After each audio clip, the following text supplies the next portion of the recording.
थोड़ा इसको पीछे।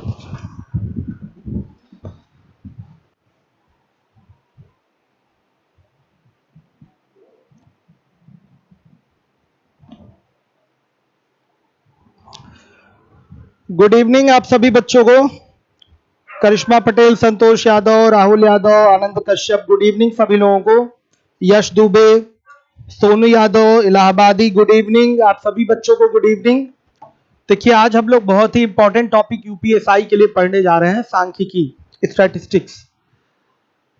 ये आपके हर एक स्टेट लेवल एग्जाम के लिए बहुत इंपॉर्टेंट है। आरआरबी एनटीपीसी में भी इससे अच्छे खासे क्वेश्चन पूछे जाते हैं। तो मेरे बच्चों, हम लोग एक एक चीज बहुत बारीकी के साथ, एक एक टर्म, एक एक क्वेश्चन बहुत अच्छे से समझेंगे कि कभी भी कोई क्वेश्चन स्टैटिस्टिक्स से रिलेटेड पूछा जाता है तो कभी आपका कोई गलत ना हो। तो देखिए, जो यहाँ स्टैटिस्टिक्स लिखा हुआ है, इसको कई लोगों को पढ़ने में भी प्रॉब्लम होती है, तो हिंदी में इसका हम प्रोनाउंसिएशन लिख दे रहे हैं, ध्यान से देखिएगा।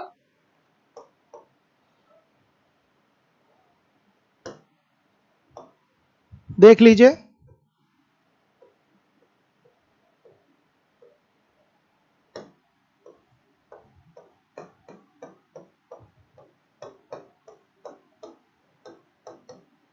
कई लोग केवल इसको स्टैटिक्स पढ़ते हैं, कई लोग केवल स्टैटिक्स पढ़ते हैं। आप स्टैटिक्स मैथ्स के स्टूडेंट होंगे तो जानते होंगे, स्थिति विज्ञान को कहते हैं बच्चों। ये पूरा प्रोनाउंसिएशन जो है वो है स्टैटिस्टिक्स।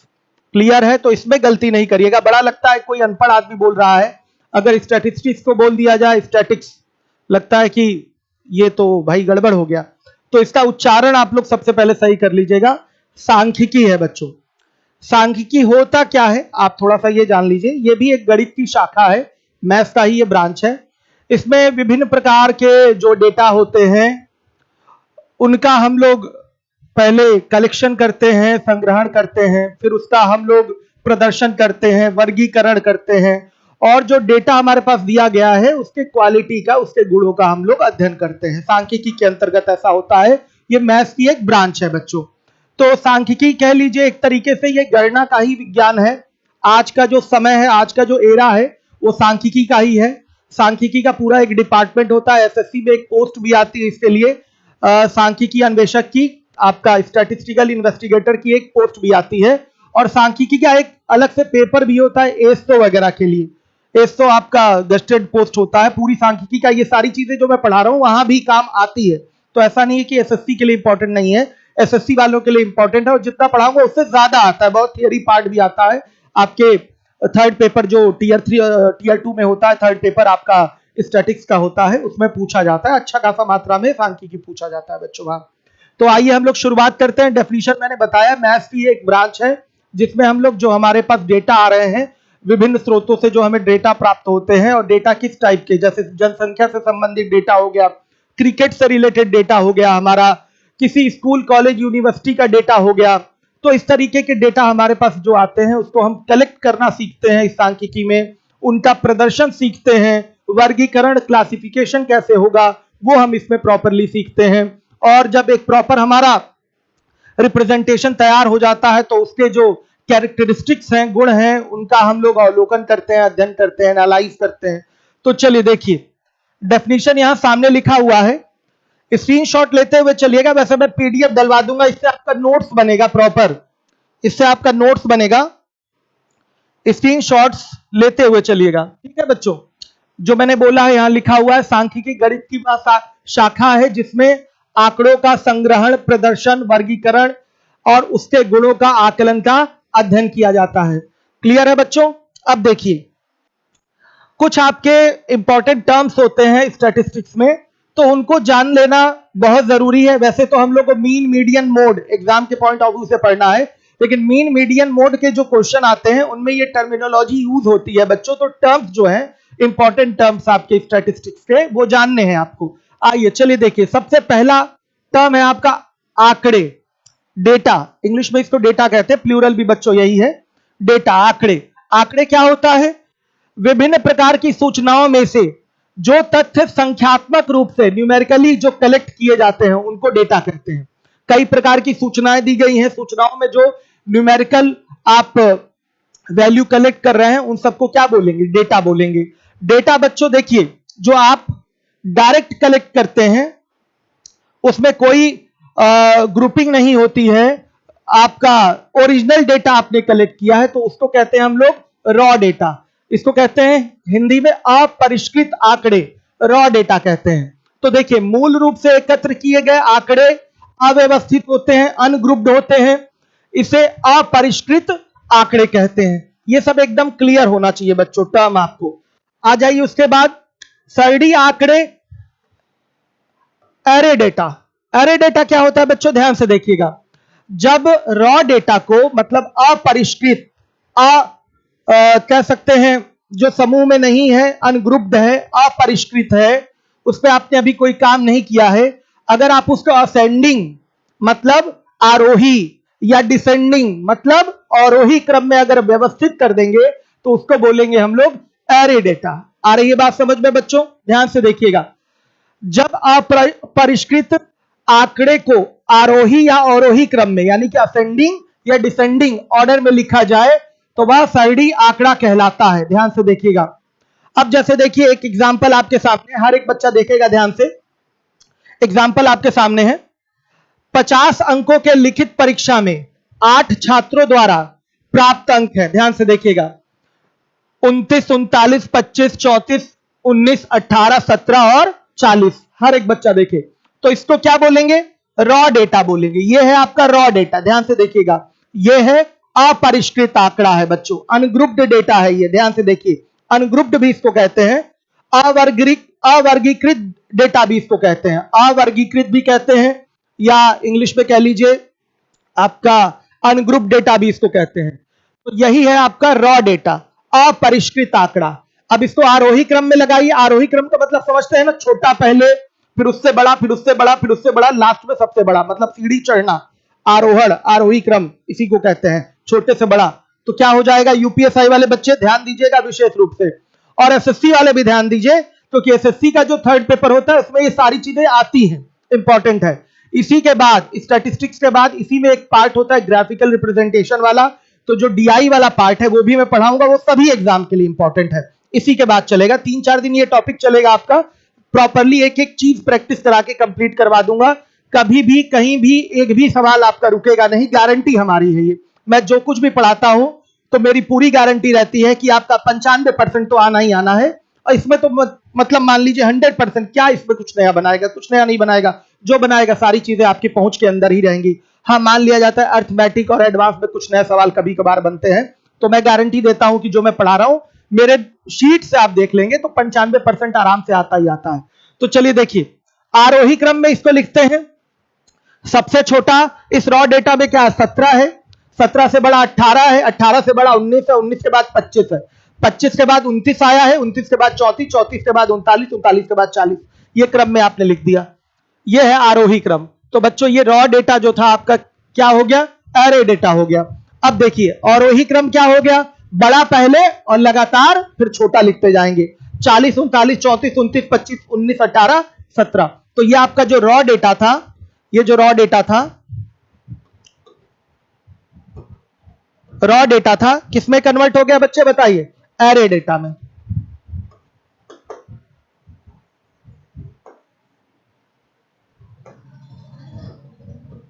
ध्यान से देखिएगा। अब इसके बाद आ जाइए, क्वेश्चन जिसको भी जो कुछ पूछना होगा पूछते रहिएगा। इसको अनग्रुप्ड भी बोलते हैं। ध्यान से देखिएगा, रॉ डेटा को अनग्रुप्ड डेटा भी बोलते हैं। अब देखिए चर क्या होता है? ये एक इंपॉर्टेंट टर्म है, चर। मैथ्स में भी आप जानते हैं चर क्या होता है? एक्स, वाई, जेड, ए, बी, सी। इसको आप लोग कैसे डिफाइन करते हैं? ऐसी राशियां जिनका मान अलग अलग जगहों पे क्या होता है? अलग अलग होता है, बदलता रहता है। उसी का यह भी रूप है आपका, उसी का यह भी रूप है। ध्यान से देखिएगा, किसी तत्व के किसी भी गुण को जिसे मापा या गिना जा सके उसे चर कहते हैं। तत्व समझिए बच्चों, जैसे पहाड़ एक तत्व हो गया, मैं एक तत्व हो गया, जैसे वर्षा एक तत्व हो गई। क्लास में जो मार्क्स आ रहे हैं बच्चों के वो एक क्या हो गया? तत्व हो गया। तो ध्यान से देखिएगा, जैसे आपकी ही बात कर ले, जैसे ये आप हैं, ये आप हैं, तो आप में क्या होगी बच्चे? ऊंचाई होगी, आपका वेट होगा, भार होगा, आपकी आयु होगी। तो आप हो गए तत्व, एलिमेंट, तत्व। ध्यान से देखिए, तो तत्व के क्या क्या कैरेक्टरिस्टिक है, यहां क्या क्या गुण है, कैरेक्टरिस्टिक मतलब गुण, क्या क्या कैरेक्टरिस्टिक है इस तत्व, यानी कि आपकी एक ऊंचाई है, एक भार है, एक आयु है। तो ये ऊंचाई, भार, आयु क्या हो जाएगी बच्चों, इस तत्व की विशेषता है, इस तत्व की विशेषता है, इस तत्व का गुण है। तो इसी ऊंचाई, आयु, भार को क्या बोलते हैं बताइए, चर बोलते हैं। इंग्लिश में इसको कहते हैं वेरिएबल। वेरिएबल नाम क्यों पड़ा, चर क्यों बोलते हैं बच्चों, देखिए मेरी हाइट कुछ और है, आपकी हाइट कुछ और होगी, मेरा भार कुछ और है, आपका भार कुछ और होगा, आपके मम्मी का भार कुछ और होगा, पापा का भार कुछ और होगा। तो ये अलग अलग इंडिविजुअल्स के लिए बच्चों क्या हो रहा है, आपका चेंज हो रहा है, समझिएगा, अलग अलग इंडिविजुअल्स पे वेरी कर रहा है। तो एक तरीके से ये भी कह सकते हैं, इसलिए क्या हो गया, ये चर हो गया। कुछ लोग कहेंगे सर आपका वेट और हमारा वेट तो सेम हो ही सकता है। हाँ बच्चों, हो सकता है वहां पर, इसलिए एक अलग से प्रॉपर डेफिनेशन इसकी बताई गई है। जो किसी तत्व का गुण प्रदर्शित करेगा वो उसका चर कहलाएगा। तो चर में आपने देख लिया, ऊंचाई हो गई, भार हो गई, आयु हो गया, ये सब आपका क्या हो जाएगा, काला गोरा, ये सब क्या हो गया, आपका चर हो गया, इस तत्व का, यानी कि आपका चर हो गया। बच्चों आ गई बात समझ में, क्लियर है। अब देखिएगा, इसके बाद चर के प्रकार पे हम आते हैं। पहले चर मूल्य देख लिया जाए। तो चर मूल्य एकदम नाम से ही क्लियर है। चर मूल्य को बच्चों क्या बोलेंगे, वेरिएबल की वैल्यू, इसको इंग्लिश में कहते हैं वेरिएट। इंग्लिश में क्या कहते हैं, वेरिएट। कहीं कहीं यही ऑब्जर्वेशन को भी प्रदर्शित करता है, जो हम प्रेक्षण करते हैं, प्रेक्षण मतलब ऑब्जर्वेशन, कहीं हम कोई प्रैक्टिकल कर रहे हैं या कहीं कोई किसी घर में डेटा जाके कलेक्ट कर रहे हैं, तो वो सब क्या है, आपका ऑब्जर्वेशन है। तो कहीं ऑब्जर्वेशन कर रहे हैं तो वही आपका रिलेटेड टू क्या होता है, वेरिएट होता है। वेरिएट को कई जगह ऑब्जर्वेशन भी कहते हैं। तो चर मूल्य, वेरिएट क्या होता है, किसी चर की जो न्यूमेरिकल वैल्यू होगी वो क्या कहलाएगी, चर मूल्य कहलाएगी। जैसे बच्चों देख लीजिए, ये आप हैं, आपका भार 60 किलोग्राम। ध्यान से देखिए बच्चों, ये मैं हूं, मेरा भार क्या हो गया, 80 किलोग्राम। तो ये 60 किलोग्राम क्या है, भार हमारा एक चर हो गया, भार हमारा वेरिएबल हो गया। इस भार का जो न्यूमेरिकल वैल्यू है 60 किलोग्राम, ये क्या कहलाएगा, वेरिएट कहलाएगा, चर मूल्य कहलाएगा। ये आपका चर मूल्य हो गया। और ये देखिए, ये मेरा चर मूल्य है 80 किलोग्राम। ध्यान से देखिएगा, वैसे मैं 80 का ही हूं, ध्यान से देखिएगा, ये 80 किलोग्राम हो गया। क्लियर है सारे बच्चों को, हर एक बच्चा देखेगा। तो चर मूल्य क्लियर हो गया। किसी की आयु हो गई, जैसे आपकी आयु हो गई 18 वर्ष, मेरी आयु हो गई 32 वर्ष। तो बच्चों ये क्या है आपका, ये आपका चर मूल्य है। चर का जो मूल्य होगा वो चर मूल्य कहलाता है। इंग्लिश में इसको कहते हैं वेरिएट। स्क्रीनशॉट लेते हुए चलिएगा, प्रॉपरली स्क्रीनशॉट लेते हुए चलिएगा। इन सभी टर्म्स का आगे कहीं ना कहीं यूज होता है, इसलिए पहले से क्लियर रहेगा तो द बेस्ट है। क्लियर है। आइए अब इसके बाद आ जाते हैं, चर के भी दो प्रकार हैं, सतत चर या अखंडित चर। ध्यान से देखिएगा, इंग्लिश में इसको कहते हैं कॉन्टिन्यूअस वेरिएबल। हर एक बच्चा देखेगा, ध्यान से देखिए, यह क्या होता है, वह चर मूल्य जो पूर्ण संख्या के साथ साथ भिन्न में भी लिखा जा सके, वो कहलाएगा सतत चर। ध्यान से देखिए, या अखंडित चर। कोई चर दिया गया है, अगर उसका आप मूल्य यानी कि उसका जो वेरिएट है, उसकी जो वैल्यू है, न्यूमेरिकल वैल्यू, अगर आप पूर्ण संख्या यानी कि होल नंबर में भी लिख पा रहे हैं और भिन्न में भी या दशमलव भिन्न में भी लिख पा रहे हैं, तो उसको बोलेंगे अखंडित। आ गया समझ में, या सतत चर बोलेंगे, इसको बोलते हैं कॉन्टिन्यूअस वेरिएबल। जैसे बच्चों एग्जांपल में दिया है, वेजेस ऑफ पर्सन्स, व्यक्तियों की मजदूरी, हाइट ऑफ चिल्ड्रन, बच्चों की ऊंचाइयां। ध्यान से देखिए, जैसे एक मजदूर ए है, एक बी है, एक मजदूर सी है। ध्यान से देखिएगा, यहां पर इसकी मजदूरी को हम दे सकते हैं 100 रुपए, इसकी मजदूरी लिख सकते हैं 175.50 रुपए, इसकी मजदूरी लिख सकते हैं 200.25 रुपए। ध्यान से देखिए, तो यहां पर जो मजदूरी है, वेजेस है, ये तो चर हो गया, भाई व्यक्तियों की जो मजदूरी होगी, मजदूरी को बोलेंगे चर। आ गया समझ में? मजदूरी को क्या बोलेंगे? चर। इसकी कैरेक्टरिस्टिक क्या है? इसको मजदूरी मिल रही तो मजदूरी क्या हो गई? इसकी चर हो गई। और इस चर की यानी कि वेजेस की जो न्यूमेरिकल वैल्यू होगी वो चर मूल्य कहलाएगी, और जो वेजेस ऑफ पर्सन होगा बच्चों वो सतत चर का परफेक्ट एग्जाम्पल है या अखंडित चर का परफेक्ट एग्जाम्पल है। ध्यान से सुनिएगा, ये सब टर्म आपके लिए नए हैं तो बार बार रिवीजन करेंगे तो चीजें आपकी अच्छे से तैयार हो जाएंगी। तो सतत चर बच्चों ऐसा चर जिसका मूल्य जो है आपका होल नंबर में भी लिया जा सकता है, जैसे 100 रुपए, ये आपका एक होल नंबर हो गया, और भिन्न में भी लिया जा सकता है। तो ये देखिए 175.50 रुपए बी की मजदूरी हमने लिख दिया, सी की मजदूरी 200.25 रुपए लिख दिया। क्लियर है सारे बच्चों को? अब जैसे हम बच्चों के हाइट की बात कर ले तो एक्स वाई जेड ये हमारे 3 बच्चे हैं। ध्यान से देखिए, एक कोई 130 सेंटीमीटर का है, एक कोई 150.25 सेंटीमीटर का है, और एक कोई आपका 135 सेंटीमीटर का है। क्लियर है? ध्यान से देखिएगा। तो ये क्या हो गया बच्चों? ध्यान से देखिएगा, आपने देखा कि पूर्ण संख्याओं में भी व्यक्त किया है हमने इसके वेरिएट को, चर मूल्य को, और भिन्नों में भी प्रदर्शित है। 150 सही 1/4 भी लिख सकते हैं हम इसको, या 150.25। इसी को कहते हैं क्या बच्चों? अखंडित चर। क्या बोलेंगे? अखंडित चर। क्लियर है सारे बच्चों को? सतत चर या अखंडित चर कह सकते हैं। अब देखिए दूसरा क्या है? असतत चर या खंडित चर। इंग्लिश में इसको कहते हैं डिस्क्रीट वेरिएबल। इंग्लिश में क्या कहते हैं? Discrete variable. ध्यान से देखिए, इसमें क्या होता है बच्चों? केवल पूर्ण संख्याओं में भी इसको लिखा जा सकता है। एग्जाम्पल देखिए दिया हुआ, इंग्लिश में भले लिखा है लेकिन आप पढ़ेंगे तो समझ में आएगा।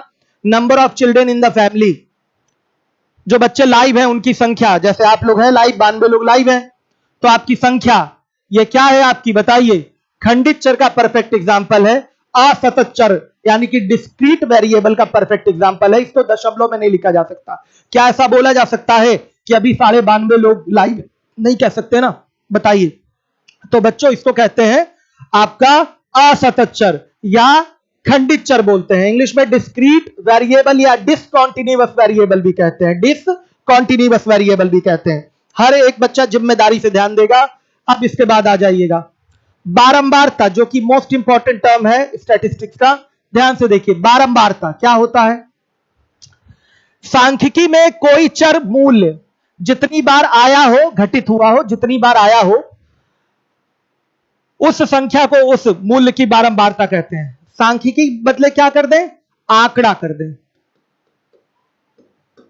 आंकड़े में कोई चर मूल्य जितनी बार आया हो या घटित हुआ हो, आया हो, उस संख्या को, उस चर मूल्य की बारंबारता कहते हैं। ध्यान से देखिएगा, एग्जाम्पल ले लीजिए बच्चों। देखिए, मान लिया suppose there are 32 students in class and in test. Classroom में 32 स्टूडेंट हैं और टेस्ट में भी वही हैं आपके 32 स्टूडेंट हैं। अब देखिए 50 नंबर का टेस्ट हो रहा है। Out of 50 marks the marks scored by them are as follows. उनके मार्क्स दिए गए हैं। 50 नंबर का टेस्ट हुआ है। मान लिया आप ही लोग हैं, 32 लोग हैं क्लासरूम में। 50 नंबर का एक टेस्ट लिया मैंने, सांख्यिकी का ही टेस्ट लिया। उसमें आप लोगों के मार्क्स किस तरीके से मिले हुए हैं देखिए, दिया हुआ है। ध्यान से देखिएगा, 50 नंबर में एक स्टूडेंट पाया 39, एक पाया 44, एक 25, 11, 21, 25, 44, 25, 7, 40, 43, 44 इस तरीके से मार्क्स मिले हैं। आप देख रहे हैं जब ऐसे रॉ डाटा कलेक्ट करना होता है बच्चों तो उसका एनालाइजिंग में बड़ी समस्या होती है, इसलिए उसको व्यवस्थित करना बड़ा जरूरी होता है। ध्यान से देखिएगा, कहीं आप देख रहे हैं कि 44 नंबर पाने वाले कई सारे स्टूडेंट हैं, 11 नंबर पाने वाले कई सारे स्टूडेंट हैं। ध्यान से देखिएगा, आपके 25 नंबर पाने वाले कई सारे स्टूडेंट हैं, लेकिन सबका क्या लिखा गया है? रॉ डेटा तो दिया गया है ना सबका, ये रॉ डेटा है, अपरिष्कृत आंकड़ा सबका दिया गया है। तो बच्चों इसको व्यवस्थित करना बहुत जरूरी होता है। तो इस रॉ डेटा को हम लिख लेते हैं पहले एरे डाटा में। एरे डाटा में लिख लेंगे बच्चों, तो या तो आरोही लिख लीजिए या तो अवरोही। तो आरोही लिखा जाता है, ज्यादा फायदा रहता है। तो आरोही क्रम में लिखेंगे, थोड़ा सा छोटा कर लें इसको हम। ध्यान से देखिएगा, अगर आरोही क्रम में लगाएंगे आरोही क्रम में लिख रहे हैं। तो देखिए कैसे लिखा जा रहा है। सबसे पहले 3 नंबर वाला है, फिर 7, 11 2 बार आया है, 14 बच्चों देखिएगा 2 बार आया है, रॉ डाटा में देख लीजिए। 21 बच्चे 3 बार आया है, 1 मिनट, 21 आपका 3 बार आया है, 25 आपका 6 बार आया है,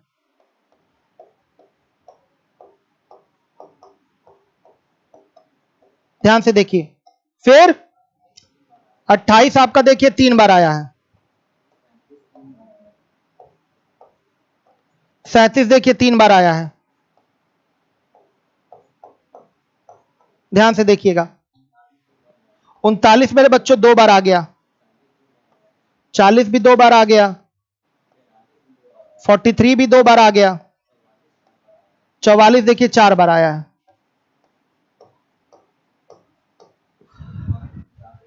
49 मेरे बच्चों 1 बार आया है। देखिए हमने इसको आरोही क्रम में लिख दिया। आरोही क्रम से ये हमें पता चल जाएगा कि कौन सा डाटा कितनी बार आया। हम यहां भी देख सकते हैं इसको कि कौन सा हमारा जो डेटा है या वेरिएट है वो कितनी बार आया, हम यहां भी देख सकते हैं। लेकिन यहां देखने में बच्चों थोड़ा सा हो सकता है कभी कंफ्यूजन हो जाए। तो ऐसा कुछ सिस्टम आपके पास है, रॉ डेटा आपके पास है जिसमें जो आपका वेरिएट है कई बार आया है, ध्यान से देखिएगा। तो कई बार आना यही उसकी बारंबारता हो गई, जितनी बार आ रहा है वही उसकी बारंबारता है। तो हम सबकी बारंबारता लिखना चाहते हैं, ध्यान से देखिएगा। मार्क्स ऑब्टेन्ड हो गया, जो नंबर प्राप्त किए गए वो हो गया, ये फ्रीक्वेंसी है। इसको एफ से भी दर्शाते हैं, यही बारंबारता है। इंग्लिश में इसको फ्रीक्वेंसी कहते हैं। यही बच्चों क्या है आपकी बारंबारता। इसको आवृत्ति भी हिंदी में कहते हैं, आवृत्ति भी कहते हैं या बारंबारता। आवृत्ति या बारंबारता कुछ भी कह लीजिए, कहीं कहीं होता है आवृत्ति लिखा रहता है, कहीं कहीं बारंबारता लिखा रहता है, दोनों एक ही चीज होती है, ध्यान से देखिए। तो मैंने बारंबारता के लिए क्या बताया, कोई आंकड़ा दिया गया है, उसमें चर मूल्य जितनी बार भी आया हो उसकी संख्या ही उस चर मूल्य की क्या होती है बताइए, बारंबारता होती है। तो बच्चों देखिए, एक चर मूल्य 3 है, एक लड़का 3 नंबर पाया है, तो 3 कितनी बार आया है, एक ही बार आया है। एक ही लड़का 3 नंबर पाया है तो यहां 1 लिख देंगे, हर एक बच्चा देखिए। 7, एक लड़का 7 नंबर पाया है, 7 कितनी बार आया है, यहां से देखना बहुत आसान है। जब आरोही क्रम में यानी कि एरे डाटा के फॉर्म में लिख लिया आपने तो देखना बड़ा आसान होता है। तो ध्यान से देखिए, 7 जो है कितनी बार आया है बच्चों, एक ही बार आया है। 11 कितनी बार आया है, 2 बार आया है, ध्यान से देखिएगा। 14 कितनी बार आया है, 2 बार आया है। 21 कितनी बार आया है, 3 बार। तो 21 की बारंबारता कितनी हो गई, 3 हो गई। फिर 25 कितनी बार आया है, 3 बार। 25 सॉरी 3 इधर 3 नीचे, 6 बार आया है बच्चों, ध्यान से देखिएगा, ध्यान से देखिए, यह आया है 6 बार। 28 कितनी बार आया है, 3 बार। और 37 आया है 3 बार। और 39 कितनी बार, 2 बार आया है। 40 कितनी बार, 2 बार आया है। 43 कितनी बार, 2 बार आया है। 44 4 बार आया है। और ये जो 49 नंबर पाया गया है कितने लड़कों द्वारा पाया गया है, केवल एक लड़के द्वारा पाया गया है। तो बच्चों देखिए, कोई वेरिएट जितनी बार भी डेटा में आता है तो जितनी बार भी आया हो उसकी संख्या ही उस वेरिएट की बारंबारता होती है या आवृत्ति होती है। जो जितनी बार आएगा उसकी संख्या ही बारंबारता या आवृत्ति कहलाती है। क्लियर है सारे बच्चों को, आ गई बात समझ में। तो चलिए देखिएगा, हमने मार्क्स ऑब्टेन्ड जो उनके प्राप्तांक है वो लिखा। हमने यहां किसी को रिपीट नहीं किया, रिपीट करने की जरूरत नहीं। रिपीटेशन जो होता है आपका, रिपीटेशन जो होता है वो आपका रॉ डेटा में ही होता है। यहां आपने इसको व्यवस्थित किया है, ध्यान से देखिएगा। आपने एरे डाटा के फॉर्म में लिखा हुआ है और फिर उसके बाद इसकी फ्रीक्वेंसी लिख दिया। क्लियर है सारे बच्चों को। तो ये फ्रीक्वेंसी डिस्ट्रीब्यूशन हो गया, इसको कहते हैं बारंबारता वितरण या आवृत्ति वितरण। आ गया समझ में। ये एक टेबल बना है, इसको टेबल भी कहते हैं। ये एक सारणी बनी है, तो ये आवृत्ति वितरण सारणी है। ये कैसी सारणी है, ध्यान से देखिएगा, आवृत्ति वितरण सारणी है। इसको कहते हैं फ्रीक्वेंसी डिस्ट्रीब्यूशन टेबल, इंग्लिश में बोलते हैं। हो गया। तो फ्रीक्वेंसी वाली चीज, फ्रीक्वेंटली समझ गए आप बच्चों? आइए देखिए, अब इसके बाद बच्चों एक मोस्ट इंपॉर्टेंट अब चीजें आएंगी सामने आपके। देखिए वर्ग, क्लास क्या होता है, हर एक बच्चा देखिए। संख्यात्मक वर्गीकरण के लिए बनाए गए विभिन्न समूह वर्ग कहलाते हैं। ध्यान से देखिएगा, आपने देखा होगा कई जगह आपके सामने क्वेश्चन आते होंगे, कहीं इस तरीके से लिखा होगा 10, 20, 20, 30, 30, 40, फिर उसके बाद 40, 50, 0, 10 भी, ऐसे भी, ठीक है, या कहीं 20 से भी उठा सकते हैं बच्चों। इसी को कहते हैं वर्ग, यही है क्लास आपका। जैसे देखिए यहां जो हमारा डेटा था, भले हमने फ्रीक्वेंसी पैटर्न में लिख दिया, लेकिन अभी भी ये आंकड़ा क्या है, थोड़ा बड़ा दिख रहा है। ध्यान से देखिएगा, 3 number, 7 number, 11 number, 14 number, 21 number, 25 number पूरा लिखना पड़ रहा है हमको। और बहुत ज्यादा बच्चे हो जाएं, सुनिएगा, अगर 200, 400, 500 बच्चे हो जाएं तो क्या इस तरीके से टेबल आपके लिए बनाना अच्छा रहेगा, उचित रहेगा? बनाने का तो क्या नहीं कर सकते आप, लेकिन कैलकुलेशन के हिसाब से, स्टडी के हिसाब से, डेटा एनालाइज के हिसाब से वो सही नहीं रहता। तो बच्चों बड़े बड़े जो आंकड़े दिए रहते हैं उनको और छोटे रूप में सरलता से, सुगमता से समझने के लिए, हल करने के लिए हम लोगों ने खोजा है क्लास। क्या खोजा है? क्लास, यानी कि वर्ग। तो बच्चों देखिए, जैसे हमने एक वर्ग बना दिया 0, 10, 0 से 10 नहीं बोल रहा हूं मैं इसको, 0, 10। वर्ग के भी 2 सिस्टम होते हैं, आपका अपवर्जी, समावेशी, हम आगे डिस्कस करेंगे। तो 0 to 10 नहीं बोल रहा हूं, 10 to 20 नहीं बोल रहा हूं, ध्यान से देखिएगा, 0, 10 बोल दिया, डैश लगा है बीच में ना, ये हमारा एक वर्ग हो गया 0, 10। 0, 10 के 2 अर्थ निकल के आते हैं, ध्यान से देखिएगा, वो मैं बताऊंगा, एक्सक्लूसिव और इंक्लूसिव डिस्ट्रीब्यूशन दोनों में मैं बताऊंगा। तो यहां पर 0, 10 में 0, 10 का मतलब बच्चों ये बोल लीजिए कि 0 मार्क्स और 10 मार्क्स के अंदर तक, 10 मार्क्स के अंदर तक कितने कितने यहां मार्क्स आ रहे हैं? 1, 2, ये पूरे आ रहे हैं, ये दोनों 0, 10 के बीच में आ जाएंगे, 0, 10 के बीच में आ जाएंगे। तो ये हमारा जो वर्ग बना है 0, 10, वो क्या है बच्चों?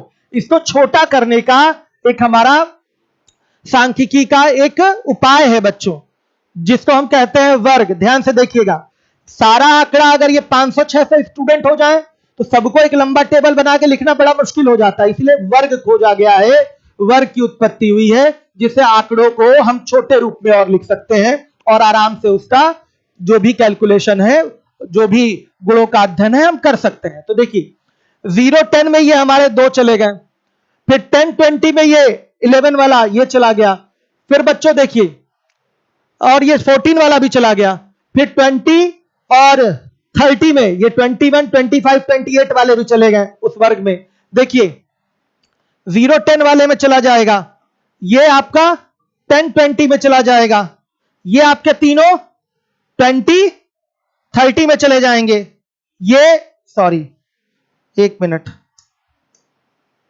ये दोनों हमारे चले जाएंगे 30, 40 में, और ये हमारे जो चारों होंगे वो किस में चले जाएंगे? 40, 50 में चले जाएंगे। तो इस तरीके से ध्यान से देखिए, ये एक विधि है, मैं आगे समझाऊंगा क्यों ऐसा लिखा है। 40 वाले को हमने 30 से 40 में क्यों नहीं शामिल किया है, वो मैं आगे डिस्कस करूंगा, बहुत इंपॉर्टेंट सी चीज है। तो इस तरीके से देखिए, हमने टेबल को और छोटा कर दिया, ये सबको अलग अलग कैटेगरी में हमने ग्रुप्स में बांट दिया। इसी ग्रुप्स को क्या बोलते हैं बच्चों? वर्ग बोलते हैं। यही ग्रुप क्या है आपका? वर्ग है। क्लियर हो गया? स्क्रीनशॉट लेते रहिएगा, यही ग्रुप आपका क्या हो जाएगा? वर्ग हो जाएगा। आइए चलिए देखिए, अब देखिए वर्ग सीमाएं क्या कहलाती हैं, क्लास लिमिट्स। हर एक बच्चा देखेगा, क्लास लिमिट्स, वर्ग सीमाएं क्या है, ध्यान से देखिएगा। जैसे कोई वर्ग दिया गया है 0, 10, ये दिया हुआ है कहीं है बच्चों आपका 10, 20, ठीक। 0 to 10 नहीं बोल रहा हूं मैं, 10 to 20 नहीं बोल रहा हूं, ध्यान से देखिएगा। इसके 2 सिस्टम है, अभी बहुत क्लियरली आपको समझा दूंगा। 0, 10 ये क्लास है आपका, ये क्लास है, ध्यान से देखिए। तो वर्ग के बाईं ओर की, बाईं ओर क्या है? 0 है। तो बाईं ओर की जो सीमा है, ध्यान से देखिएगा, बाईं ओर की सीमा है, इसको हम कहते हैं निम्न सीमा। निम्न सीमा लोअर लिमिट है बच्चों। और वर्ग की ये जो सीमा है, इसको क्या कहते हैं? उच्च सीमा कहते हैं। इसको कहते हैं अपर लिमिट। ये लोअर लिमिट हो गया, ये अपर लिमिट हो गया। ये देखिए बाएं ओर की सीमा ये कहलाएगी आपकी निम्न सीमा लोअर लिमिट, और दाहिने ओर की सीमा इसको क्या बोलेंगे अपर लिमिट यानी कि उच्च सीमा बोलेंगे। ध्यान से देखिएगा। अब इसके बाद आ जाइए वर्ग अंतराल, क्लास इंटरवल। किसी वर्ग के उच्चतम सीमा एवं निम्नतम सीमा का जो अंतर होता है उसको कहते हैं हम वर्ग अंतराल। जैसे देखिए 10, 20 ये क्लास दिया गया है। ध्यान से देखिए इसका वर्ग अंतराल क्या होगा। बच्चों सीधे उच्च सीमा में से निम्न सीमा को घटा दीजिए, कितना आया 10। ये इसका क्या हो गया वर्ग अंतराल हो गया। हर एक बच्चा देखेगा ये आपका वर्ग अंतराल है। उच्च सीमा में से निम्न सीमा घटा दीजिए, इसका वर्ग अंतराल है। और सुनिए इस वर्ग अंतराल को वर्ग की चौड़ाई भी कहते हैं। वर्ग अंतराल को क्या बोलेंगे, वर्ग अंतराल को वर्ग की चौड़ाई, चौड़ाई मतलब विड्थ हो गया, इंग्लिश में लिख देता हूं विड्थ भी कहते हैं। ये सब टर्म्स जान लीजिए, बहुत फायदा करेगा। आ गया बच्चों समझ में। एक एक चीज ध्यान से देखते रहिए। अब देखिए इसके बाद यूपीएसआई वालों के लिए भी इंपॉर्टेंट है और स्टेट लेवल वालों के लिए भी इंपॉर्टेंट है। एसएससी में तो इसका एक अलग से पेपर ही रहता है। आइए चलिए देखिए, वर्ग का मध्यमान अथवा मध्य बिंदु, मिड वैल्यू और मिड पॉइंट। बच्चों इसका एक नाम और होता है, आपका होता है क्लास मार्क। ध्यान से देखिए क्लास मार्क। कोई डाउट? हर एक बच्चा देखे। वर्ग के निम्न सीमा और उच्च सीमा का जो औसत है वर्ग का मध्यमान कहलाता है। एवरेज किसका किसका बच्चों? उच्च सीमा और निम्न सीमा का। जैसे ध्यान से देखिए, जैसे एक आपका दिया गया है 10, 20, ये क्लास दिया गया है, वर्ग दिया गया है, वर्ग दिया गया है 10, 20। इसका आपको निकालना है मध्यमान। मध्यमान तो क्या करेंगे 10 प्लस 20/2 कितना आ जाएगा बताइए? 15 आ जाएगा। तो बच्चों ये 15 क्या होगा? इसका क्लास मार्क होगा। समझ में आया? मध्य बिंदु बोलिए या वर्ग का मध्यमान बोलिए, एक ही चीज होती है। अब क्या करना है? Lower plus upper limit by 2 आ गया आंसर। आइए परिसर, रेंज क्या होता है इसको समझ लीजिए ध्यान से। कोई भी चर दिया गया है उसके अधिकतम और न्यूनतम मानों का जो अंतर होगा उसी को कहते हैं रेंज, परिसर। आ गई बात समझ में? उसी को कहते हैं रेंज या बच्चों परिसर। जैसे देखिए एग्जांपल ले लीजिए, आपके पास रॉ डेटा दिया गया है 65, 10, 90, 8, 15, 20, 70, 61। मान लिया किसी एग्जाम में आपके कितने स्टूडेंट हैं? आपके 2, 2, 4, 2, 6, 2, 8, 8 स्टूडेंट हैं। उनके ये मार्क्स हैं, ये रॉ डेटा के फॉर्म में दिया गया है। अब इसमें आपको बताना है इसका रेंज क्या होगा। ये सब पूछता है सवाल एग्जाम में, इसका रेंज बताइए। पेपर में पूछा गया यूपीएसआई में, रेंज बताइए। तो रेंज कैसे बताएंगे? आपको इसमें सर्च कर देना है कि सबसे बड़ा पद कौन सा है, या सबसे बड़ा वेरिएट कौन सा है, और सबसे छोटा वेरिएट कौन सा है। आपको यह देख लेना है, ध्यान से देखिएगा। तो सबसे बड़ा बच्चों कौन है? 90 है। किसी बच्चे को 90 नंबर मिला है, सबसे अधिक किसी एक बच्चे को मिला 90 नंबर। और सबसे कम अंक किसको मिला है? एक बच्चे को मिला है, और वो अंक कितना है? 8। तो बच्चों अधिकतम और न्यूनतम का जो अंतर होता है उसी को कहते हैं रेंज। अधिकतम और न्यूनतम का जो अंतर होगा वही क्या कहलाएगा? रेंज। यहां सब लिखा हुआ डिफाइन करके। यहां सबसे छोटा पद 8, सबसे बड़ा पद क्या है? 90 है। अतः इन दोनों पदों का जो अंतर है वो 82 है। इसी अंतर को क्या कहते हैं? इसी 82 को क्या बोलेंगे हम? परिसर बोलेंगे। क्लियर है सारे बच्चों को? ध्यान से देखिएगा। अब इसके बाद आ जाइए, देखिए यहां पर एक क्लास इंटरवल बनाने के लिए एग्जांपल है बच्चों, इसको हम अभी क्विट कर जाते हैं। आइए देखिए अभी बताया जाएगा उसको। देखिए वर्ग बनाने की विधियां, एक है अपवर्जी विधि, एक्सक्लूसिव मेथड। ध्यान से देखिए अपवर्जी, जो भी हम लोग सांख्यिकी में अपना टेबल बनाते हैं उसमें जो वर्ग रखते हैं जनरली हम लोग उसको किस पैटर्न पे रखते हैं बच्चों? बताइएगा किस मेथड पे रहता है? बताइए। अपवर्जी विधि। किस विधि पे रहता है? अपवर्जी। बच्चों एक्सक्लूसिव डिस्ट्रीब्यूशन पे ही बनाया जाता है, ध्यान से देखिएगा। इसमें किसको किसको लिया जाता है? यहां वर्ग, इसको समझाने से पहले हम सीधे बना के दिखाते हैं। देखिए यह दिया हुआ है, अपवर्जी विधि है। ये कौन सा मेथड है? एक्सक्लूसिव मेथड है बच्चों। देखिए वर्ग बनाने की अपवर्जी विधि है, एक्सक्लूसिव मेथड। ध्यान से देखिएगा।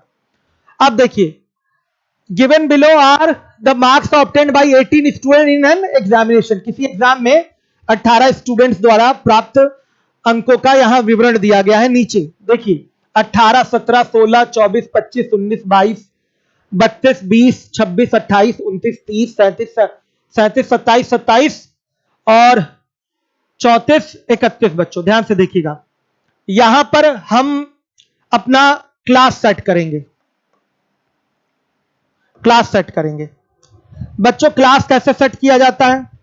आप किसी तरीके से भी सेट कर सकते हैं। 0 to 10, 0, 10, 10, 20, 20, 30 या ऐसे भी सेट हो सकता है। 0, 5 समझिएगा, 5, 10 समझ रहे हैं, 10, 15। आप जितनी भी अपने वर्ग का चौड़ाई जितना लेना चाहें ले सकते हैं, ये आपकी इच्छा पर डिपेंड करता है। यहां हमने अपने वर्ग की चौड़ाई यानी कि जो वर्ग अंतराल लिया हुआ है, वर्ग अंतराल वो कितना है? 10 है। यहां वर्ग अंतराल कितना है? 10 है। यहां वर्ग अंतराल कितना है? 10 है। तो हमने यहां चौड़ाई 10 निर्धारित की है। आप 5 निर्धारित कर सकते हैं, आप 2 निर्धारित कर सकते हैं। आपको बनाना है तो बना सकते हैं आप 5, 10, आप ऐसे भी बना सकते हैं 5, 10, 10, 10, 15, 15, 20 ऐसे भी बना सकते हैं। फिर 20, 25, 25, 30 ऐसे भी बच्चों बना सकते हैं। आप अपने वर्ग की जो भी चौड़ाई निर्धारित करना चाहें निर्धारित कर सकते हैं। तो बच्चों देखिए, चौड़ाई थोड़ी ज्यादा रखेंगे तो वर्ग कम बनाने पड़ेंगे, उसी के अंतर्गत सब आ जाएगा। चौड़ाई कम रखेंगे तो वर्ग आपको इस तरीके के ज्यादा बनाने पड़ेंगे। ध्यान से देखिएगा। अब यहां पर हम क्या करते हैं, ये हमारा फॉर्मेट जो है वो है एक्सक्लूसिव। कौन सा है? एक्सक्लूसिव। ध्यान से देखिएगा। एक्सक्लूसिव में क्या होता है, 10, 20 का जो अर्थ होगा वो क्या होगा? 10 नंबर पाने वाले इसमें आएंगे, इस वर्ग में 11 नंबर पाने वाला भी आएगा, 12 नंबर पाने वाला भी आएगा, 13 नंबर पाने वाला भी आएगा, 14 नंबर पाने वाला भी आएगा। ध्यान से देखिएगा। 15 वाला भी आएगा, 16 वाला, 17 वाला, 18 नंबर, 19 नंबर वाला भी आएगा, 19.9999 वाला भी इसमें आएगा। लेकिन 20 अंक पाने वाला यहां मेरे बच्चों नहीं आएगा। 20 अंक पाने वाला यहां नहीं आएगा। यहां का जो अपर लिमिट है बच्चों, यहां के लोअर लिमिट के क्या होता है? बराबर होता है। ध्यान से देखिए, ये जो अपर लिमिट है दूसरे क्लास में दूसरे वर्ग के लोअर लिमिट के क्या होता है? बराबर होता है। बहुत ध्यान से सुनिएगा, ये अपवर्जी विधि है वर्ग बनाने की, एक्सक्लूसिव मेथड है। सांख्यिकी में मुख्यतः इसी मेथड का प्रयोग किया जाता है। क्यों किया जाता है इसी मेथड का, मैं बताऊंगा अभी आपको। ऐसा नहीं है कि एग्जाम में आपका दूसरे मेथड से वर्ग बना के नहीं देता, देता है, लेकिन उसको भी हम किसमें कन्वर्ट करते हैं? इसी एक्सक्लूसिव मेथड में ही कन्वर्ट कर लेते हैं। तो ये बहुत जरूरी है जानना कि एक्सक्लूसिव फ्रीक्वेंसी डिस्ट्रीब्यूशन में क्या होता है। यहां जो आपका वर्ग बनेगा, तो बच्चे 10, 20 हमने बनाया है, तो ऐसा नहीं है कि 20 नंबर पाने वाला इस वर्ग में शामिल हो जाएगा। वहां देखा था 40 नंबर वाले को हमने 30 से 40 में शामिल नहीं किया था, अगले वाले वर्ग में शामिल किया था। वही चीज यहां भी है। अगर किसी को 20 नंबर मिला है मेरे बच्चों, तो वो पहले वर्ग में शामिल नहीं होगा। ध्यान से देखिए, 20 नंबर पाने वाला दूसरे वर्ग में शामिल होगा, 30 नंबर पाने वाला दूसरे वर्ग में शामिल नहीं होगा। 30 नंबर पाने वाला कहां शामिल होगा? तीसरे वर्ग में शामिल होगा। ध्यान से देखिएगा, ये कहां से कहां तक जाएगा? 10 से लेके 19.9999 अंकों तक जाएगा। समझिएगा, क्लियर है सारे बच्चों को? तो ये कौन सा मेथड है वर्ग बनाने का? एक्सक्लूसिव मेथड है, अपवर्जी विधि है। ध्यान से देखिएगा, क्लियर है सारे बच्चों को? तो देखिए, यहां पर भी हमें किस फॉर्मेट में इसको लिख लेना चाहिए? हमें इस दिए गए रॉ डेटा को एरे डेटा के फॉर्मेट में लिख लेना है। तो आइए आरोही क्रम लिख लेते हैं, आरोही क्रम। इससे हमको थोड़ा सा देखने में कि कौन सा वेरिएट कितनी बार आया है बड़ी सुविधा हो जाती है। नहीं तो यहां से आंख फूट जाएगी कभी कभी देखने में बच्चों, समझिएगा मेरी बात। असुविधा हो रही है ना देखने में। अगर मैं बोलूं 18 कितनी बार आया, कई बार देखना पड़ रहा है, एक गिनना पड़ रहा है, लेकिन तुरंत लिख लेंगे, ज्यादा अच्छा रहेगा, एक बार देख के कंफ्यूजन नहीं होगा। 18 कितनी बार आया है? पहले 16 है मेरे बच्चों, 16 देखिएगा, सबसे छोटा नंबर 16 से शुरुआत होगी। 16 के बाद है एक ही बार आया है, फिर 17 आया है, फिर 18 एक ही बार आया है, फिर 19 एक बार आया है, 20 एक ही बार आया है, 22 एक बार आया है, 24 एक बार आया है, 25 एक बार आया है, 26 एक बार, 27 जो है 2 बार आ गया मेरे बच्चों, ध्यान दीजिएगा। 28 जो है एक बार आया है, 29 एक बार, 30 एक बार, 31 एक बार है, 32 एक बार, 34 एक बार, 37 एक बार। अब सुनिएगा, 10 to 20 समझ गया ना कहां से कहां तक है नंबर वाले इसके अंतर्गत आने हैं बच्चों। 10 से लेके 19.9999 अंक तक पाने वाले पहले वर्ग में आएंगे, 20 वाले नहीं आएंगे। तो देखिएगा, ध्यान से देखिए, कितने लोग हैं? 16, 17, 18, 19, 4 लोग हैं। ये 4 लोग हैं, ये 4 लोग हैं। 16 नंबर, 17 नंबर, 18 नंबर और 19 नंबर पाने वाले ये 4 लोग हैं। ये किस वर्ग के अंतर्गत आएंगे? 10, 20, 10, 20, यह अपवर्जी विधि है। आ गया समझ में? 20 को इसमें शामिल नहीं कर सकते, समझिए बात। तो अपवर्जी विधि है, एक्सक्लूसिव मेथड, एक्सक्लूड करना है 20 को। 20 क्या होगा? एक्सक्लूड होगा, यहां पर हटाएंगे इसको, एक्सक्लूड होगा। तो कौन कौन शामिल होगा बताइए? 16, 17, 18 और 19, यानी कि 4 लोग शामिल होंगे। तो फ्रीक्वेंसी यहां क्या हो जाएगी? नंबर ऑफ स्टूडेंट्स की। नंबर ऑफ स्टूडेंट्स क्या है बच्चों? यहां 4 है। 4 छात्रों के अंक 10, 20 वाले 10, 20 वाले क्लास इंटरवल में आए हैं। अब देखिएगा 20, 30 इस क्लास इंटरवल में क्या हो रहा है? 20 वाला शामिल होगा, 22 वाला शामिल होगा, 24 वाला शामिल होगा, 25 वाला शामिल होगा, 27 वाला शामिल होगा, 28 वाला शामिल होगा, 29 वाला शामिल होगा, 30 वाला शामिल नहीं होगा। गिनिए कितने बच्चे हैं? 1, 2, 3, 4, 5, 6, 7, 8, 9 लोग हैं। तो यहां पर बारंबारता, या हिंदी में कहे आवृत्ति या बारंबारता, हिंदी में बोलिए इसको एक और नाम दिया जा सकता है, आवृत्ति। तो कितने हैं? 9 हैं। ध्यान से देखिए। अब देखिए इसके बाद जो बच्चे हैं सब किस में जाएंगे? 30 से 40 वाले में जाएंगे। ध्यान से देखिएगा, 1, 2, 3, 4, 5। तो यहां कितने लोग आएंगे? 5। हर एक बच्चा देखेगा, हर एक बच्चा देखे ध्यान से। तो ये बच्चों मैंने दिखा दिया आपके एक्सक्लूसिव फ्रीक्वेंसी डिस्ट्रीब्यूशन को, एक्सक्लूसिव फ्रीक्वेंसी डिस्ट्रीब्यूशन को दिखाया। एक्सक्लूसिव क्लास इंटरवल आपने बनाया है और यहां हो गया इसका फ्रीक्वेंसी डिस्ट्रीब्यूट।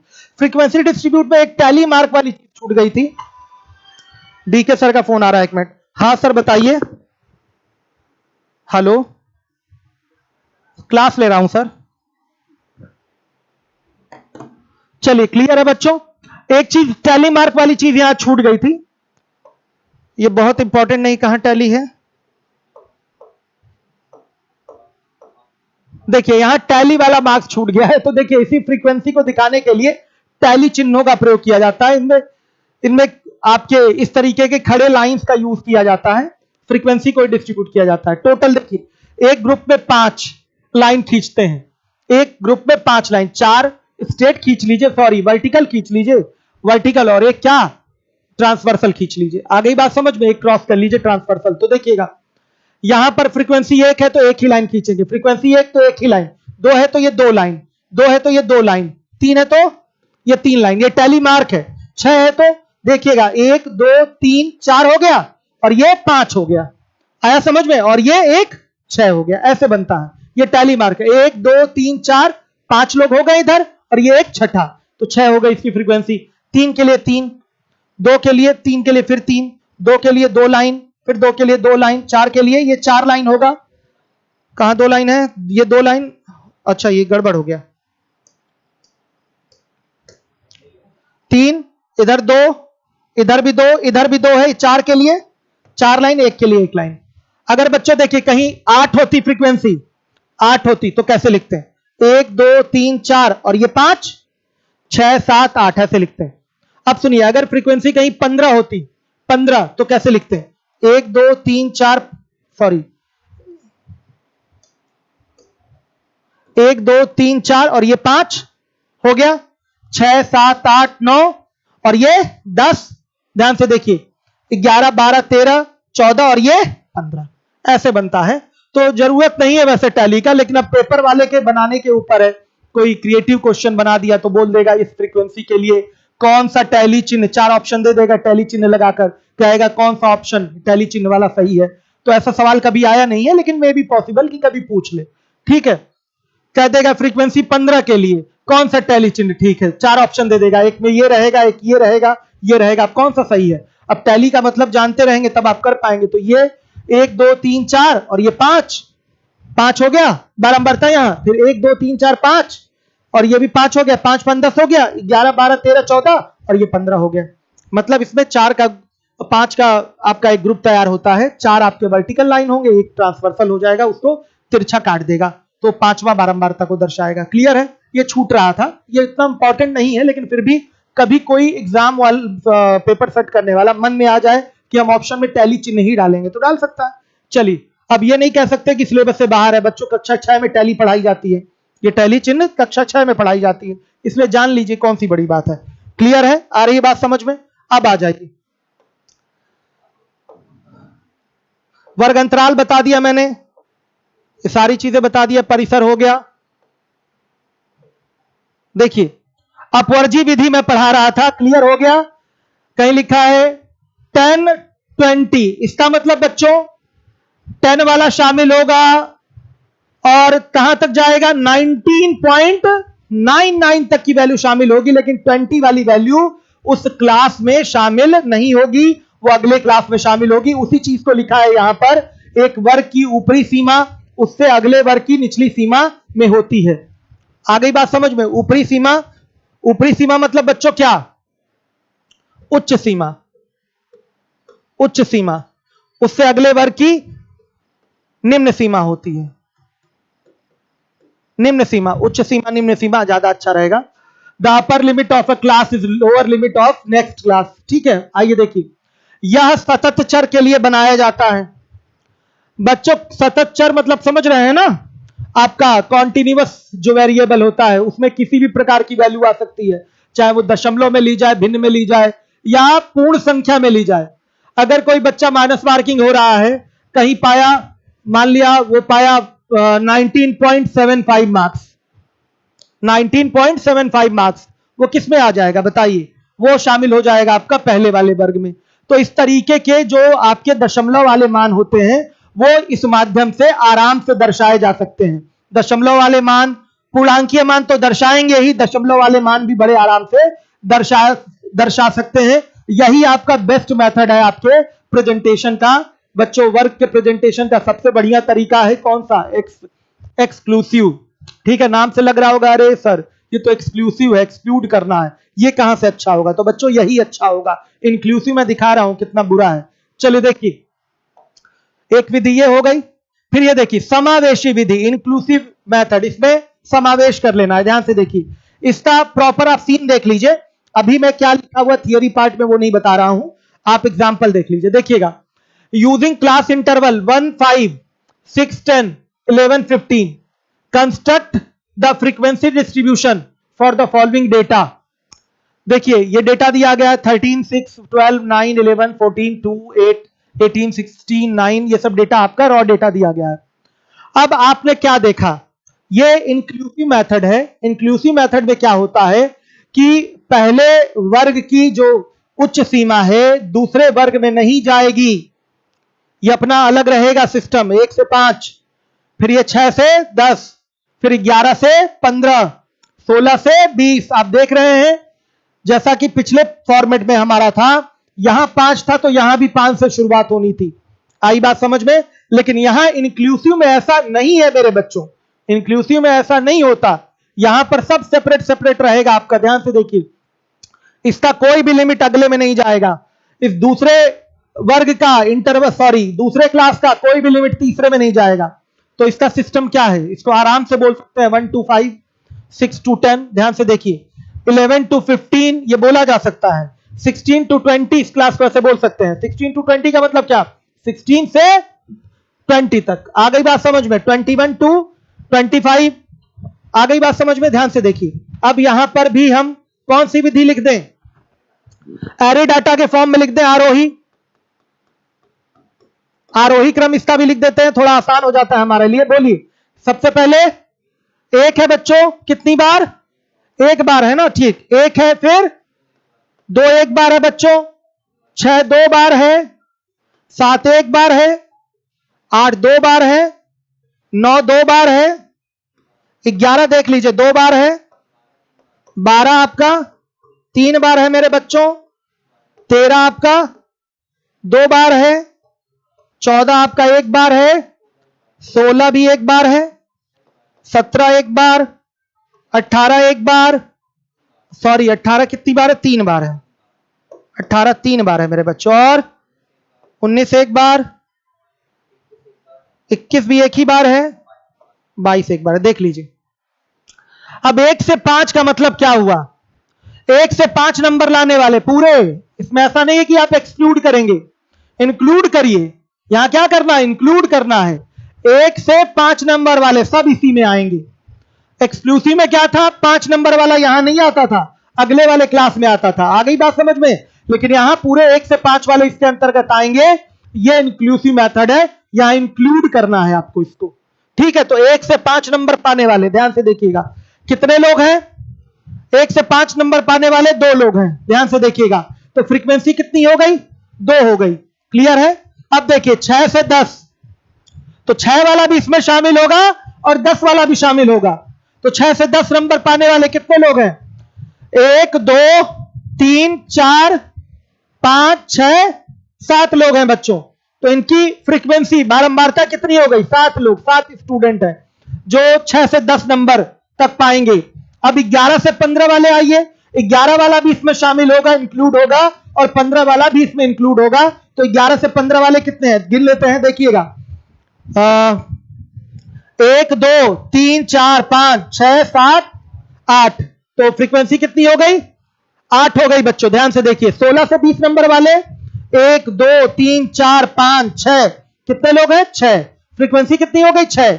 21 से 25 वाले 1 2, बस, तो फ्रीक्वेंसी कितनी हो गई? 2 हो गई बच्चों। टोटल ये कितने हो गए? ध्यान से देखिएगा, गिनेंगे, सबको काउंट करिए, तो टोटल कितना आया? टोटल कितने स्टूडेंट्स हो जाएंगे बताइएगा? टोटल ये हो गए 6 2 8 8 16, 16 और 7 आपका हो गया 23, और 23 2 25। 25 आपने वेरिएट्स उठाए थे, ध्यान से देखिएगा। और इनका जो हमने फ्रीक्वेंसी डिस्ट्रीब्यूशन किया है वो इंक्लूसिव क्लास इंटरवल के हिसाब से किया है। अब बच्चों हमने बोला कि इसका प्रयोग सांख्यिकी में जब हम लोग करते हैं, मतलब सांख्यिकी में जब हम लोग को टेबल बनाना होता है तो इसका प्रयोग नहीं करते। हाँ, मैथ्स जो आपके क्वेश्चन आएंगे न्यूमेरिकल, उसमें ये देगा। तो बच्चों ध्यान से देखिए, ये क्यों नहीं हम लोग प्रयोग करते? अगर यहां कहीं माइनस मार्किंग होती और किसी को मिलता 5.5 नंबर, आया समझ में? किसी को मिलता 5.5 नंबर, तो क्या हो जाता? 5.5 नंबर क्या इस क्लास इंटरवल में कहीं आ सकता है? देखिए, आप कहेंगे सर क्लास इंटरवल तो इसका जो विड्थ है वो है, लेकिन बच्चों कहीं कहीं क्लास इंटरवल भी इसको लिख देता है। कहीं कहीं इंग्लिश वाली बुक कोई भी देखिए, क्लास भी कहीं लिखता है, कहीं क्लासेस लिखता है, कहीं कहीं क्लास इंटरवल्स लिख देता है। तो आप क्या समझेंगे कि ये क्लास की ही बात कर रहा है? किसकी बात कर रहा है? क्लास की बात कर रहा है। मैंने क्या बताया? क्लास भी लिखता है, क्लासेस भी लिखता है, क्लास इंटरवल भी लिखता है, वर्ग भी लिखता है, वर्ग अंतराल भी कहीं कहीं हिंदी में लिख देता है। तो कंफ्यूज नहीं होंगे। वर्ग अंतराल का तो वैसे मतलब उसकी चौड़ाई होती है, उस वर्ग की चौड़ाई, यानी कि upper limit minus lower limit. आगे बात समझ में? अशफाक सर स्पीड बहुत ज्यादा तो नहीं है, बताइएगा, सही है स्पीड?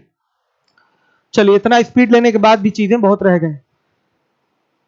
चलिए देखिएगा, तो बच्चों इसका प्रयोग हम इसीलिए नहीं करते क्योंकि जो हमारे कैसे चर हैं बच्चों, असतत चर, जो हमारे असतत चर हैं, जिनको हम बच्चों देखिए, सॉरी असतत नहीं, जो हमारे सतत चर हैं, जैसे जिनको हम भिन्न में भी व्यक्त कर सकते हैं और जिनको हम पूर्णांक में भी, पूर्ण संख्याओं में भी व्यक्त कर सकते हैं, वो यहां सब नहीं दर्शाए जा सकते। दशमलव वाले फिगर अभी मैंने उठाया, अगर किसी बच्चे को मिल जाए 5.5 नंबर, 5.5 नंबर किस में घुसेगा बताइए? किस क्लास में जाएगा? 5.5 नंबर किसी क्लास में जा पाएगा? नहीं जा पाएगा बच्चों, इसलिए ये नहीं बनाया जाता। न्यूमेरिकल क्वेश्चन जो आएंगे उसमें बना के देगा। अब जब बना के देगा तो उसका हम कन्वर्जन भी सिखाएंगे आपको कि ये जो इंक्लूसिव मेथड से आपने क्लास बनाया है इसको एक्सक्लूसिव मेथड के हिसाब से कैसे चेंज किया जाता है वो मैं पढ़ाऊंगा आपको। कल की क्लास बहुत इंपॉर्टेंट होने वाली है जिसमें मैं कन्वर्जन सिखाऊंगा। ये जो है कौन सा है बच्चों? इंक्लूसिव है, इंक्लूसिव है। आ गई बात समझ में? अब इसको एक्सक्लूसिव कैसे बनाएंगे वो कल मैं बताऊंगा। कल बहुत इंपॉर्टेंट चीज मैं पढ़ाने वाला हूं आपको, क्यूमुलेटिव फ्रीक्वेंसी, संचयी बारंबारता, मोस्ट इंपॉर्टेंट है संचयी बारंबारता, क्यूमुलेटिव फ्रीक्वेंसी, इससे भी क्वेश्चन पूछे जाते हैं। ये भी आपके न्यूमेरिकल चीजों में काम आता है। तो अब मैं न्यूमेरिकल वाली चीजें कल पढ़ाऊंगा। कल मैं आपको केंद्रीय प्रवृत्ति की मापें ये पढ़ाऊंगा जिसमें कि मीन मीडियन मोड से हम लोग की स्टार्टिंग हो जाएगी, जो कि एग्जाम में हमेशा पूछा जाता है। समय आपका समाप्त होने वाला है। जिस किसी बच्चे को आज के लेक्चर में कहीं कोई प्रॉब्लम होगी बार बार वीडियो देखे और वो अच्छे से समझ जाएगा। इसका थोड़ा सा थियरी में बता दूं, ध्यान से देखिएगा। असतत चर के लिए बनाए जाते हैं। यहां कोई भी वैल्यू दशमलव में कहां सेट हो पा रही, ध्यान से देखिए। असतत चर के लिए इसको बनाएंगे आप, ठीक है। अब इसके बाद देखिए, चर के सभी मान ये ग्रहण नहीं कर सकता। दशमलव वाला 5.5 नंबर कहां ग्रहण किया था बताइए? तो चर के सभी मान ग्रहण नहीं कर सकता, इसलिए बच्चों हम लोग इसको अपने सांख्यिकी में बनाने से बचते हैं। अब कहीं आ गया न्यूमेरिकल क्वेश्चन में तो हम जो इंक्लूसिव के हिसाब से दिया हुआ है, यानी कि आपका समावेशी विधि के हिसाब से दिया हुआ है, उसको हम किस में ले आएंगे? अपवर्जी विधि में ले आएंगे, एक्सक्लूसिव में ले आएंगे। कैसे आएगा कल की क्लास में बताऊंगा। कल की क्लास बहुत इंपॉर्टेंट होने वाली है। 4-5 क्लास में इसको खत्म करने की मैं कोशिश करूंगा। और पढ़ने के बाद आपको कहीं भी ना कोई किताब उठा के देखना है, ना कोई नोट्स देखना है, ना किसी टीचर को फॉलो करना है, सब मैं करवा दूंगा। आपको खुद ही आज की क्लास काफी अच्छी लगी होगी। छोटी छोटी बातें सिखाया गया है, कल अच्छी अच्छी बातें और सिखाई जाएंगी। कल से आपका जो एग्जाम पैटर्न के क्वेश्चन है कल से शुरू हो जाएंगे आपके। वीडियो को बच्चों आप लोग शेयर नहीं करते, हमारे ये बहुत अफसोस रहता है। और मेरे बच्चे लाइव भी कम आते हैं, तो जाने से पहले अगर आप लोगों को क्लास समझ में आई हो तो वीडियो को अपने अपने किसी ग्रुप में, व्हाट्सएप ग्रुप पे या टेलीग्राम ग्रुप पे, या आप कहीं भी फेसबुक वगैरह अगर चलाते हैं तो उस पर प्रॉपर शेयर कर दीजिए कि ज्यादा से ज्यादा लोगों तक इसकी जानकारी पहुंच सके। क्लियर है सारे बच्चों को? अब जरा नाम कौन कौन बच्चे आए? विवेक आए हैं। अब देखिए, कोई कोर्स फी नहीं है, एजुकेशन फैक्ट, फ्री है ये क्लास सबके लिए। चलिए, अच्छा सत्यम अग्रहरी के अशफाक सर फ्रेंड भी हैं, क्या बात है। चलिए सर, इस क्लास के टाइम फिलहाल तो यही है अभी, फिलहाल बच्चों यही। वैसे 7 बजे मैं कर दूंगा कल से, शायद मैं बताऊंगा, वो तो टेलीग्राम पे मैसेज आ जाता है। प्रीति यादव, सब ये लोग बता रहे हैं लगातार, वेरी गुड। स्काई ब्लू दिख तो रहा है सारी चीजें ना, कोई प्रॉब्लम तो नहीं है। मैं थोड़ा काला दिख रहा हूं और कुछ नहीं। सोहन शर्मा कह रहे हैं चटक मटक कर पाओ लागू। चलिए बहुत बढ़िया, चीजें अच्छे से समझ लीजिएगा। जो बच्चे पहली बार इसको पढ़ रहे हैं दोबारा वीडियो अवश्य देख लीजिएगा। क्लियर है? कहीं कोई प्रॉब्लम नहीं होगी आप लोगों को। नहीं, एसएससी जीडी में ये नहीं आता। एसएससी जीडी में मैं आपको आगे डेटा इंटरप्रिटेशन पढ़ाऊंगा, डीआई वो आएगा, बहुत अच्छे पैमाने पे आएगा, तो इसी के बाद चलेगा वो। ठीक है, ठीक है, 7 PM कर सकते हैं। अब जीएस की क्लास आपकी चलेगी। पीटी का फ्री बैच चल रहा है, फ्री बैच चल रहा है, जान लीजिए। मैथ्स की क्लास चल रही है, इसमें आपकी रीजनिंग की चल रही है, इंग्लिश की मिल गई है, और हिंदी की भी फ्री क्लास। इतनी क्लासेस मैं पीटी के लिए फ्री दे रहा हूं। नोट्स भी टेलीग्राम पे प्रॉपर डाले जा रहे हैं, सारे पीडीएफ मिलेंगे। ना कहीं कोई कोचिंग करना है, ना ऑफलाइन ना ऑनलाइन, कोई क्लास आपको ज्वाइन नहीं करनी। बस अशफाक सर से जुड़िए, कार्तिकेय सर से जुड़िए, अमर सर से जुड़िए, और जीएस के लिए आप जुड़िए अपने सर जो कि काफी महान टीचर हैं, उनको हर सब्जेक्ट का नॉलेज है, और वो है आपके अखिलानंद तिवारी सर है। ठीक है, तो उनसे जुड़े, वो अभी आ रहे हैं 11 बजे, अभी आएंगे, प्रैक्टिस करवाएंगे। जल्द ही ये आपके पॉलिटी की फ्री क्लास लेकर आ रहे हैं। 1-2 दिन के अंदर पीडीएफ इनका प्रॉपर तैयार हो जाए, 1-2 दिन के अंदर ये पॉलिटी की फ्री क्लास लेकर आएंगे। जुड़िए, कम से कम रात को 1 घंटे बैठेंगे तो 20, 25, 30 क्वेश्चन आपके अच्छे से तैयार हो जाएंगे विद एक्सप्लेनेशन। तो ठीक है बच्चों, thank you, good night. Video को शेयर आप लोग नहीं किए हैं तो अभी कर दीजिए, करके ही सोइए। Thank you.